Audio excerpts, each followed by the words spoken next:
सबसे ज़्यादा जो वर्ल्ड के अंदर पाया जाता है वो 75% पानी की मात्रा है। फिर भी पानी की पैकेजिंग करके काफ़ी सारी वाटर इंडस्ट्रीज आपने देखी होंगी, साथ में वाटर के साथ में distil water, packaging water, soda water और भी कई तरह के प्रोडक्ट रोज़ आप अपडेट होते हुए देखते होंगे। रोज़ आप देखते हैं नए नए प्रोडक्ट मार्केट में आते हैं पानी से संबंधित। लेकिन आज हम आपके लिए बताने जा रहे हैं एक अहम जानकारी, वाटर टेस्टिंग लेबोरेटरी। जो वाटर का प्लांट होता है, चाहे वो ईटीपी हो, एसटीपी हो या ड्रिंकिंग वाटर हो, पैकेजिंग वाटर हो, सोडा वाटर हो, किसी भी तरह का वाटर हो, तो वाटर के लिए उसकी क्वालिटी और प्योरिटी एनालिसिस करने के लिए एक लेबोरेटरी की आवश्यकता होती है। और लेबोरेटरी 3 टाइप की होती है, QC, QA, R&D.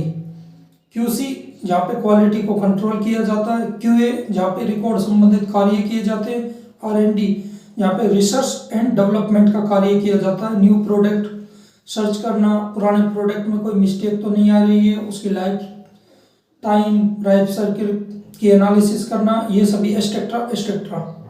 How to start a water testing laboratory. आप कैसे वाटर टेस्टिंग की लेबोरेटरी को स्टार्ट कर सकते हैं। इसके लिए आप देखते हैं मार्केट में विभिन्न प्रकार के वाटर से संबंधित प्रोडक्ट आते हैं, जैसे अभी हमने बताया था।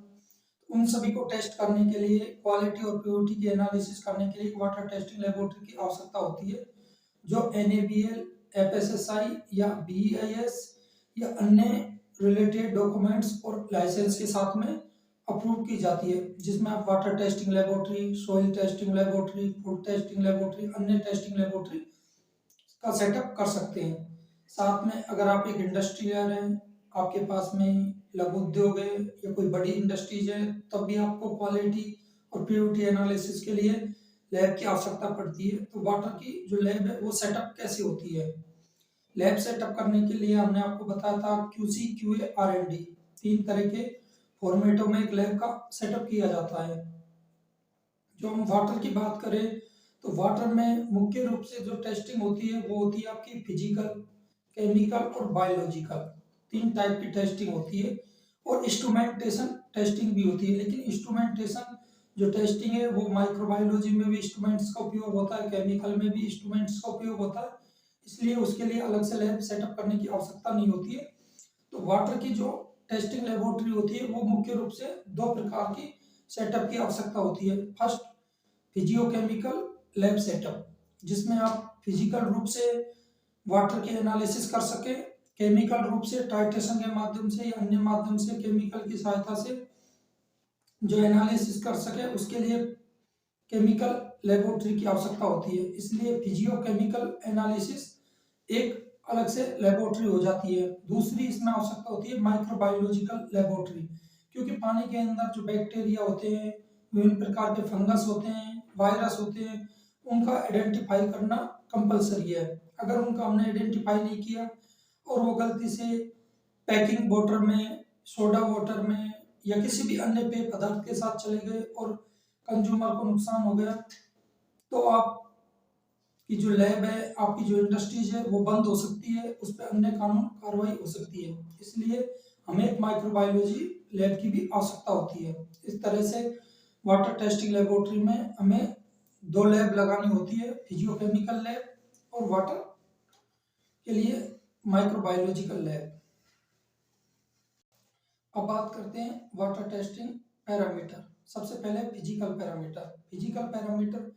फिजिकल पैरामीटर का मतलब है कोई भी आपके पास ड्रिंकिंग वाटर है, ईटीपी वाटर है, सॉफ्ट वाटर है, सोडा वाटर है, लेमन वाटर है, कोई भी तरह का वाटर हो, तो सबसे पहले आप उसका फिजिकल कलर, टेस्ट, ऑर्डर, ये सभी चीजें आप देखते हैं फिजिकल रूप से, उसके अंदर सेडिमेंट तो नहीं है।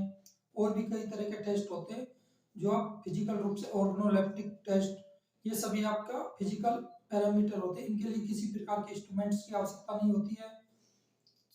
और सेकंड जो टेस्ट होते हैं वो होते हैं केमिकल टेस्ट।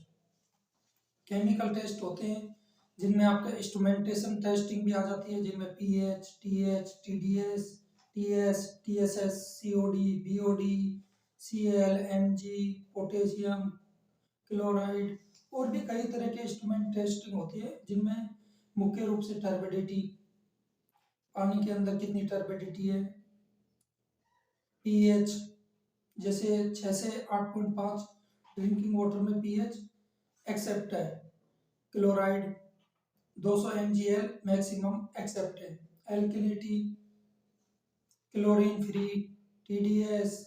तो ये सभी टेस्टिंग केमिकल में हो जाती है। अब बात करते हैं बायोलॉजिकल।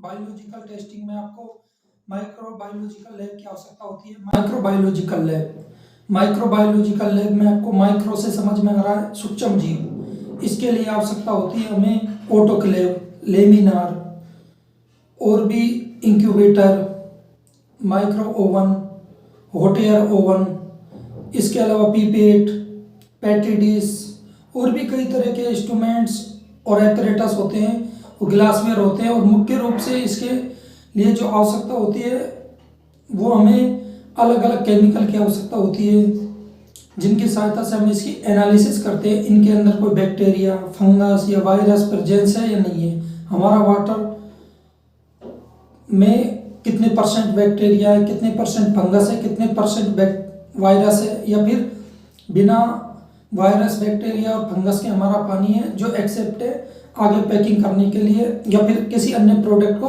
तैयार करने के लिए, जैसे लेमन जूस, सोडा वाटर या बियर, या फिर अन्य कोई प्रोडक्ट को तैयार करने के लिए हमारा वाटर काम में आ सकता है। या फिर एटीपी प्लांट में, जैसे पानी को जब हम लास्ट स्टेप पर लेकर आते हैं एटीपी एसटीपी में, तो उसके अंदर जो बैक्टीरिया को हम किल करते हैं, किल करने के बाद में भी पानी के अंदर बैक्टीरिया प्रेजेंस है या नहीं है, इसकी पता भी हम माइक्रोबायोलॉजिकल लैब्स की सहायता से लगा सकते हैं।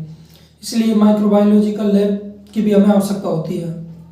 इस तरह से आप एक वाटर के लैब का सेटअप कर सकते हैं। इसके लिए आपको सबसे पहले लैब की डिजाइन, उसके बाद में लैब के अंदर आपको विभिन्न प्रकार के अलग अलग फोल्डर बनाने होते हैं, cold zone, hot zone, titration zone, instrumentation zone, manager lab room, इसके अलावा आपको washing room, exit door, main door, इसके अलावा कई तरह के अन्य आपको व्यवस्थाएं देखनी होती है।